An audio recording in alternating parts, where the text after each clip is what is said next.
गणपति गुरु गौरी गिरा गोस्वामी गिरिजेश सहित शारदा नर्मदा वाय हृदय प्रदेश बंदो हनुमत लखन संगो रिपुहन भरत सुजान सिया राम जी को नमन गाऊं हरि गुण गान सियावर रामचंद्र पद जय शरणम।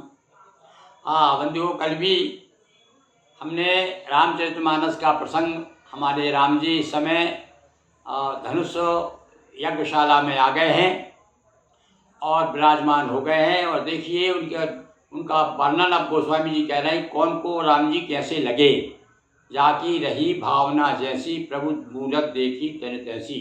तो ऐसे हमारे राम जी के बारे में भी नाना प्रकार की धारणाएं हैं। कुछ लोग कहते हैं कि राम जी निर्गुण हैं, निराकार है, कुछ लोग कहते हैं साकार।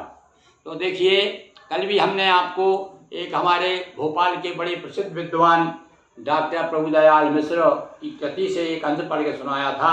और इनके जो कृति है इसका नाम है निर्गुण और सगुण श्री राम और कृष्ण। तो देखिए, चंद शब्दों में उन्होंने निराकार और साकार के बारे में क्या कहा है। उसके बाद हम साकार राम के बारे में जो गोस्वामी जी ने वर्णन किया है कि कैसे लग रहे थे, और दुष्टों को कैसे लग रहे थे राम जी, भक्तों को कैसे लग रहे थे, और स्त्रियों ने अपनी अपनी मन की इच्छा अनुसार उनको पसंद किया। बड़ी सुंदर वर्णन है। तो पहले देख लीजिए आप, निराकार भी है भगवान हमारे राम और राम साकार भी हैं। क्या कहते हैं भैया हमारे इसके लेखक, बड़े प्रसिद्ध वेदों का जिन्होंने अनुवाद किया है कविता में, ऐसे डॉक्टर प्रभुदयाल मिश्र जो संपादक हैं भोपाल से। एक देखिए तुलसी साहित्य पर, साथ साथ में ये भी थोड़ा राममानस के साथ साथ अन्य का भी आप अध्ययन करते रहें तो आपको आनंद आएगा। भक्ति पंथ में ये सारी बातें हम भक्ति चर्चा कर रहे हैं। तो सुनिए आप क्या कहते हैं हमारे मिश्र जी। ईश्वर कैसा है, साकार या निराकार? ईश्वर निर्गुण तथा सगुण साकार दोनों हैं। निर्गुण अर्थात उसमें प्रकृति और माया जन्य गुण दोष बिल्कुल नहीं है। माया के द्वारा जो दोष हैं वो नहीं है, और प्रकृति के कोई दोष नहीं है उनमें। दूसरी ओर सगुण रूप, उनमें समस्त दैवी गुण अपार मात्रा में है। जितने दैवी गुण हैं वो सभा, इसलिए साकार है वो। और विद्वंजन इन विभूतियों को क्रमशः निखिलेय प्रतनीक और असंख्येय गुण गण निलय के रूप में वर्णित किया करते हैं। हरिव्यापक सर्वत्र समाना प्रेम के प्रभु प्रगट ही में जाना। अब देखिए, दो अर्धाली सुनाई उन्होंने और दोनों बता दिया कि पहले क्या निर्गुण, हरिव्यापक सर्वत्र समाना यानी निर्गुण है, और प्रेम ते प्रभु प्रगट ही में जाना ये सगुण हो गए। तो यह भगवान शिव का रामचरितमानस में दिया गया साक्ष्य है। अर्थात वह सगुण और निर्गुण एक साथ है।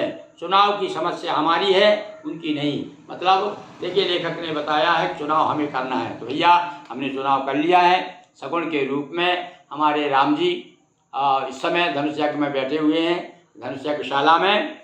और तुलसीदास जी वर्णन कर रहे हैं कि अपने गुरु जी के साथ में जो ही वहाँ पर सभा में आए तो क्या हुआ, राजकुमारी तेई अवसर आए मनहु मनोहरता तन छाए। और ऐसा लगा सारे स्थान पर्यावरण में जो है मनोहरता आ गई उनके आते ही। गुण सागर नागर बर वीरा सुंदर श्यामल गौर सद शरीरा। कैसे हैं राम लखन, एक गोरे हैं और एक सांवले हैं। गुण गा सागर, सागर का भैया समुद्र से बड़ा कोई है ही नहीं। ऐसे जितने भी सद्गुण, संसार के जितने सद्गुण हैं वो सारे सद्गुण उनमें विराजमान हैं। नागर हैं, बर वीरा यानी श्रेष्ठ वीर भी हैं। अब वीर क्यों कह दिया, उनको अभी धनुष तोड़ना है। बताएंगे भैया वाकई में बर वीर हैं, बर यानी श्रेष्ठ वीर। ऐसे वैसे वीर नहीं, वीर तो बहुत हैं, पर हमारे राम बर वीर हैं।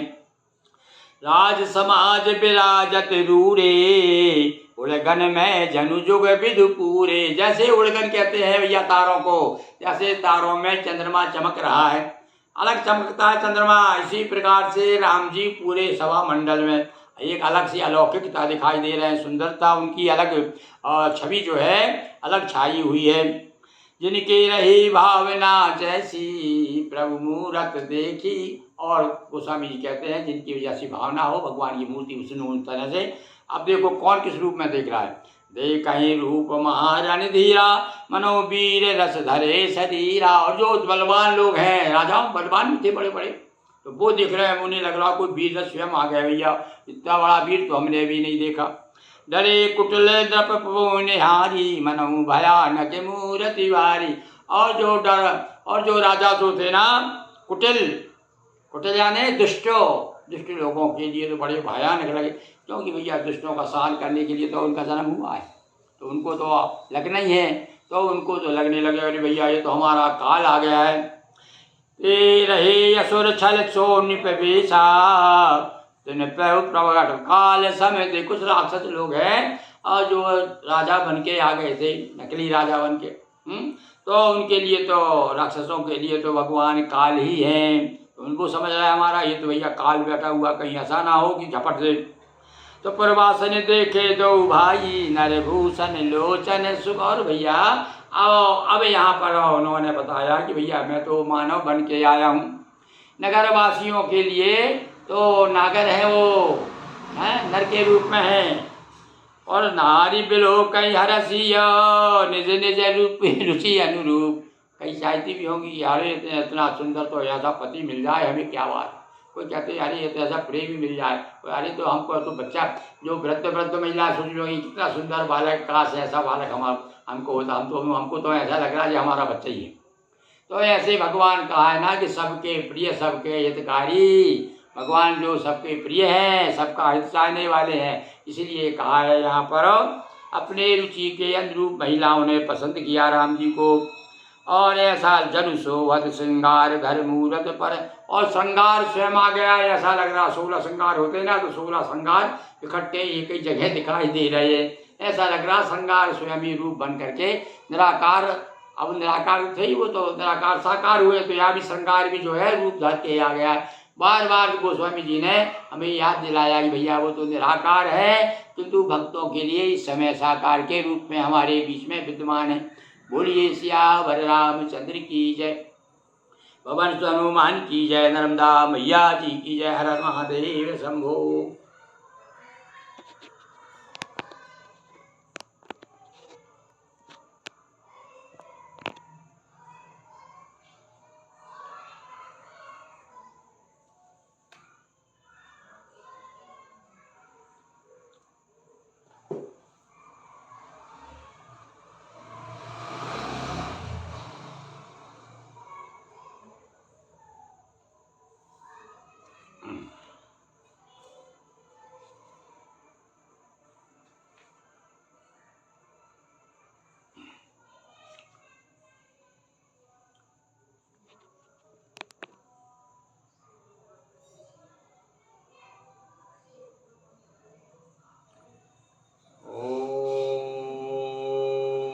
चतुर्वेद अरुवेद के किसियो तुम्हें प्रणाम, गुरु को आशीर्वाद दें पाऊँ शुभ परिणाम। बोलिए वेद भगवान की जय। हाँ बंधुओं, अभी देखिए थोड़ा सा डिस्टर्ब हो रहा है बीच बीच में, मतलब जिस हम नियमितता नहीं निभा पा रहे हैं। वेद भी हम सुना रहे हैं निरंतर, 70वां सूक्त आ गया, मतलब 70 दिन हो गए भाई वेद सुनाते हुए। किंतु अभी बीच में क्या है, भगवान गणेश जी आ गए हैं, गणेश का उत्सव मना रहे हैं, तो साथ साथ में थोड़ा ज़्यादा समय देना पड़ता है। वो क्या, आप सबको हम गणेश पुराण भी सुना रहे हैं, गणेश पुराण की कथा भी सुना रहे हैं, इसलिए थोड़ा सा बीच में हम 2-3 दिन लगातार आपको वेदों के बारे में नहीं सुना पाए। पर आज फिर सामने हमारे वेद दिख गया तो मन हो गया चलिए आज 70वां सूक्त आपको सुना दें। ऋग्वेद का प्रथम मंडल और 70वां सूक्त। इसके भी ऋषि जो हैं पराशर और शाक्त हैं, देवता अग्नि, छंद है द्विपदा और विराट। चलिए फिर हम सुनाते पर एक बार भैया माफ़ी मांग लेते हैं देवताओं से भी, ऋषियों से भी, और आप सब विद्वजनों से कि यदक्षरम पदम भ्रष्टम मात्राहीनम च यद भवेत् तस्वर क्षम्यतां देवो प्रसीद परमेश्वर। हे विप्रो, हे भूदेवो, आप हमें क्षमा करें। हमारा उत्साह है, हमारे मन में वेद को जानने की बड़ी उत्कंठा है, इसलिए हम आपके सामने प्रस्तुत हो रहे हैं। तो सुनिए आप। वनेव पूर्वीरर्यो मनीखा अग्नि सुशोको विश्वान्न स्वाहा आदिव्यानि प्रता चिकित्वाना मनुष्य जनस्य जन्म। श्रेष्ठ दीप्तिमान अग्नि देवताओं मनुष्यों को मनुष्य जन्म के रहस्यों को जानकर ही सब में व्याप्त हुआ है। हम इस अग्नि से धन ऐश्वर्य की कामना करते हैं। गर्भो यो अपाम गर्भो वनानाम गर्भस् शिष्टानाम गर्भस् तथाम आद्रौ च दशमा अंतर्दुरो हृदय विषाम न विश्वो अमृता स्वादि। जलो वनो जंगम स्थावर के गर्भ में स्थित यह अग्नि उत्तम कर्मा। देखिए अग्नि की महिमा बताई गई भैया। और अविनाशी है, सभी प्रजाओं को राजा के समान आधार देने वाला मनुष्य से अभी अर्पित करते हैं। ऐसे अग्निदेव का ऋषि कहते हैं भैया हम सब अभी देते हैं।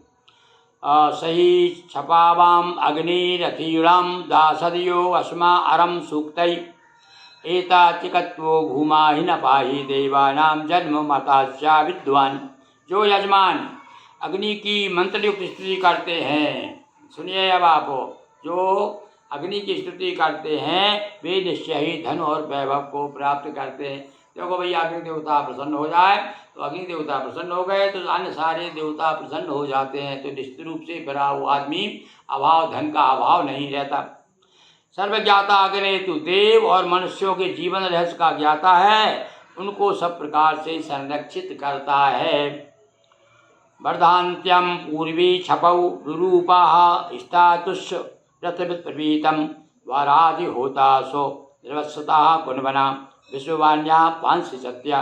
अनेक रूपों से युक्त देवों, रात्रि दिन, स्थावर, जंगम, वृक्षादि मनुष्य यज्ञ रूप अग्नि को प्रतिष्ठित करते हैं। उसे होता रूप में प्रतिष्ठित कर उसे यज्ञानुष्ठान द्वारा हवि अर्पित करते हैं।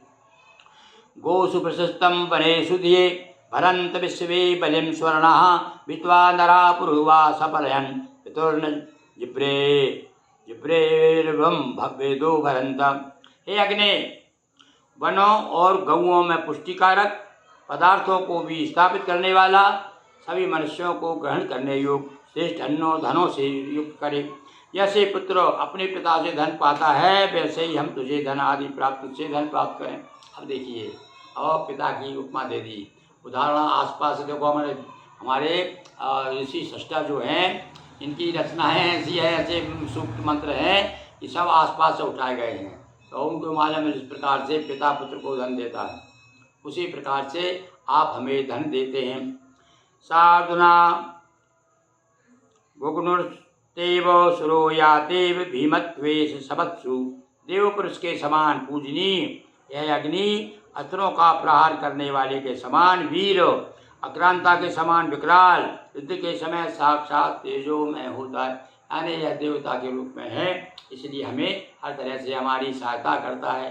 बोलिए अग्नि भगवान की जय, अग्निदेव की जय, वेद भगवान की जय। हर हर महादेव शंभो।